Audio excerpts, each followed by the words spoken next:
हर हर महादेव, जय भोलेनाथ। नमस्कार, मैं साधना पांडे मार्गदर्शन पे आपका स्वागत करती हूँ। तो चलिए दोस्तों, आज हम बात करेंगे कार्तिक मास की पूर्णिमा के दिन तुलसी जी की विदाई कैसे करना है और क्या कार्तिक नहाने वाले हर व्यक्ति को तुलसी विदाई करना अनिवार्य है या नहीं है। तुलसी विदाई में साथ में क्या क्या चीज़ें आपको देना होता है, तो सभी विशेष बातें आज की वीडियो में है। तो तुलसी की विदा करते समय एक बेशकीमती चीज़ होती है, एक महत्वपूर्ण चीज़ होती है जिसे देना बहुत ज़रूरी होता है। तो क्या क्या चीज़ें आप देंगे, कैसे देंगे, क्या करेंगे, कैसे विदाई करेंगे, सारी विशेष बातें आज की। और सबसे पहले तो हम बात कर लेते हैं कि क्या कार्तिक स्नान करने वाले हर व्यक्ति को तुलसी विदा करना अनिवार्य है या नहीं है। हर व्यक्ति को तुलसी विदा करना ज़रूरी है या नहीं है। तो सबसे पहली चीज़ दोस्तों कि कार्तिक मास में स्नान करने वाले हर व्यक्ति को तुलसी जी की विदाई करना ज़रूरी नहीं है। अब यहाँ पे विदाई से कुछ लोग समझ रहे हैं कि तुलसी जी का दान करना उनकी विदाई है। विदाई एक काल्पनिक तरीके से घर में होती है, वो करना ज़रूरी है, दान करना ज़रूरी नहीं है। और कैसे करेंगे वो सारी बातें मैं आज की वीडियो में आपको बताती हूँ। देखिए, सबसे पहले तो आप कार्तिक पूर्णिमा के दिन कब विदाई होती है, तो विदाई दोपहर के बाद होती है। दोपहर के बाद होगी कार्तिक पूर्णिमा के दिन शाम को। और दोपहर के बाद मतलब अंधेरा होने से पहले ही उनकी विदाई हो जाएगी। विदाई में क्या होता है कि विदाई में मीठे पूड़ी बनती है या फिर पूड़ी बनती है और हलवा बनता है। कम से कम 5-5 पूड़ियाँ जो है वो अलग अलग 5 जगह रखने के लिए आप बना लें। पूड़ी, हलवा, ये सब चीज़ें बना लें और बनाकर एक थाली में रख लें। और क्या करना है कि तुलसी माँ का आज आंचल भरा जाता है। आंचल में आप 10-11 रुपये डाल दीजिए और थोड़ा सा चावल डालिए, थोड़ा हल्दी डालिए। जैसे बेटियों को खोइछा दिया जाता है, ठीक उसी तरह से करके किया जाता है। तो सबसे पहले आंचल भरी, मतलब सबसे पहले क्या करना है वो मैं आपको बताती हूँ।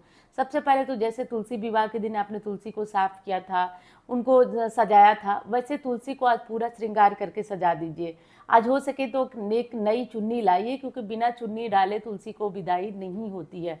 तो नई चुन्नी लाइए, नई चुन्नी ला के तुलसी के ऊपर चढ़ाइए और उन्हें पूड़ी हलवा चढ़ाइए। पूड़ी हलवा जो है उन्हें भोग लगाइए। और उसके बाद क्या करिए कि तुलसी के साथ ले जाने के लिए कुछ सामग्री होती है जो ज़रूरी होती है, उनको दिए बिना। अब बात कर लेते हैं कि अगर कोई दान नहीं कर सकता या दान दे नहीं सकता या फिर दान कोई लेने वाला नहीं है, तो क्या तुलसी की विदाई न करें। देखिए दोस्तों, काल्पनिक रूप से भी तुलसी की विदाई होती है, क्योंकि बहुत लोग तुलसी को लेंगे नहीं, और तुलसी को लेंगे नहीं तो फिर विदा कैसे करेंगे। और क्या आज के बाद फिर उस तुलसी की पूजा होगी जिनको कि हमने पूजा था, जिनका कि विवाह किया था हमने, तो आज के बाद उस तुलसी की पूजा हम करेंगे या नहीं। तो देखिए, आज के बाद उस तुलसी की पूजा बिल्कुल होगी। तरीके से, नियम से तो नियम ये कहता है कि आप जिस तुलसी की विदाई की है उन्हें दान कर दीजिए। कभी कभी किसी स्थिति में कोई दान लेता नहीं है, और मैं ये कदापि नहीं कहूँगी कि आप मंदिर के किसी कोने में रख के और तुलसी को सुखा दीजिए। उससे बेहतर होगा कि आप अपने घर में उस तुलसी को रखिए, और ना कोई ले जाने वाला है तो आप उनकी पूजा करें, और अगर कोई ले जाने वाला है, पूरे मन से तुलसी को ले रहा है, तभी आप उन्हें दीजिए। और जिनको तुलसी दीजिए उनको कुछ विशेष चीज़ें दीजिए, जैसे कम से कम इतनी चीज़ें आपको देना अनिवार्य है।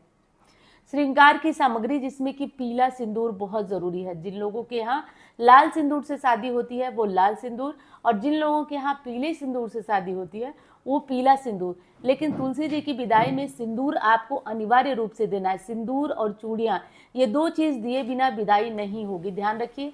नई चुनरी पहना दीजिए उनको। देने वाले तो बहुत कुछ करते हैं, देने वाले तो साथ में कुछ मिठाइयाँ, कुछ फल, कुछ कपड़े, सब कुछ दान करके और तब ब्राह्मण को दान देते हैं।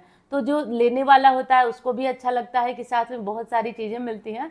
तो आप लोगों को जो चीज़ें बताएं उसमें से जो भी आप लोगों को बन पड़े वो दे दीजिए, लेकिन सिंदूर और श्रृंगार की सामग्री आप दिए बिना विदा मत करिएगा, क्योंकि बेटियों की विदाई में साथ में सिंदूरा जाता है। तो सिंदूरा न जाके यहाँ तुलसी के साथ सिंदूर जाता है, और सिंदूर बहुत ज़रूरी होता है। तो सिंदूर और चूड़ियाँ, 2 चीज़ तुलसी की विदाई में अनिवार्य रूप से आपको देना ही देना है। ये चीज़ ध्यान रखिएगा आप। अब बात कर लेते हैं कि कितनी पूड़ियाँ बनाएं। तो देखिए 5-5 जगह 5-5 की संख्या में, या 5-5 की संख्या में कोई खाने वाला नहीं है तो 2-2 की संख्या में आप बना लीजिए। पूड़ी और हलवा बना दीजिए। आज पूर्णिमा है, पूड़ी और खीर भी बनाकर तुलसी के गमले में, जो अगर आप तुलसी को विदा नहीं कर रहे तो गमले में जो तुलसी जी है उनके पास रख कर 3 बार आचमनी, पानी से 3 बार आचमनी कर दीजिएगा। और वो तुलसी जी का चढ़ गया, उसके बाद आप जो खोइछा में बांधे हुए सामान है, पैसा है, उसको अगले दिन खोल करके किसी मंदिर वगैरह में दान करिएगा, अगर आप तुलसी दान नहीं कर रहे हैं। और दान करेंगे तब तो आपका खोइछा ब्राह्मण के घर पहुंच गया, वो अपना ले लेंगे। लेकिन आपके यहाँ कोई लेने वाला नहीं है और आप तुलसी नहीं दान कर रहे हैं, तो कल से उस तुलसी की पूजा कर सकते हैं, कोई दिक्कत वाली बात नहीं है। कल से उस तुलसी की पूजा करने में किसी भी प्रकार का दोष नहीं लगेगा। लेकिन दोबारा मैं ये बात कह रही हूँ कि तुलसी को इधर उधर कहीं दान के बहाने फेंकिएगा नहीं कि कल से उनका अपमान होने लगे और वो पानी बिना सूख जाए। तो कभी भी ऐसी गलती आपको नहीं करना है। बात कर लेते हैं कि कार्तिक नहाने वाले उद्यापन कैसे करेंगे। कार्तिक मास का स्नान करने वालों को उद्यापन बहुत ज़रूरी है। तो देखिए, नियम तो ये कहता है कि हमें गंगा स्नान करना चाहिए, आज गंगा किनारे दीपदान करना चाहिए और सारे पुण्य जो पुनीत वृक्ष होते हैं उनकी सेवा करना चाहिए। लेकिन मैं बिल्कुल क्योंकि हर किसी की बस की बात नहीं है कि गंगा स्नान कर पाए, तो करना ये है कि आपको घर पे ही जैसे नहाते हैं थोड़ा पहले उठ जाइए, नहा लीजिए। नहाने के बाद स्नान दान का मुहूर्त क्या है मैंने वो वीडियो में बता दिया है। और एक चीज़ आपको बता दूं, मुहूर्त तो आप लोग जान लेते हैं, लेकिन मुहूर्त का कोई विशेष अर्थ नहीं होता। पूर्णिमा अपने आप में पुण्य तिथि होती है और वो बहुत महत्वपूर्ण होती है, इसलिए जब जागे मन में मलाल न करें कि इस मुहूर्त में नहीं नहा पाए। जीवन को जटिल मत बनाइए आप लोग, जितना आप लोग पूछते हैं मैं भी बता देती हूँ, लेकिन जटिल ना बनाइए, आसान ही रखिए, तो इससे आपको भी आसानी होगी। तो क्या करना है कि आप नहा लीजिए, नहा करके और कम से कम एक ब्राह्मण को खाने भर सीधा निकाल दीजिए, कुछ पैसे निकाल दीजिए, हो सके तो एक कपड़ा दान कीजिए। देखिए, पहले तो धोती दान किया जाता, अब धोती कोई पंडित जी पहनता नहीं है, तो हो सके तो आप एक जो गमछा होता है वो गमछा दान करें, लेकिन कुछ एक वस्त्र जरूर दान करिए। और अगर संभव हो तो आप गंगा जी के किनारे 11 या 5 दीप दान करें, क्योंकि जल के पास दीप दान करना बहुत ज़रूरी है, मैंने पहली वीडियो में भी बताया था। तो ये कर लीजिए। नहीं तो कहीं भी, जैसे पहली वीडियो आपने नहीं देखा होगा, उसमें मैंने जो जो जल स्रोत बताया वहाँ पे आप दान कर लीजिए। वीडियो पसंद आए तो लाइक करिएगा, चैनल को आपने सब्सक्राइब नहीं किया तो ज़रूर कर लीजिएगा। और कमेंट का, जैसा कि आप जानते हैं, थोड़ी व्यस्तता सबके पास चल रही होगी, मेरे पास भी चल रही है, तो मैं रिप्लाई तो नहीं कर पा रही हूँ, लेकिन कोई भी चीज़ आपकी छूट नहीं रही है।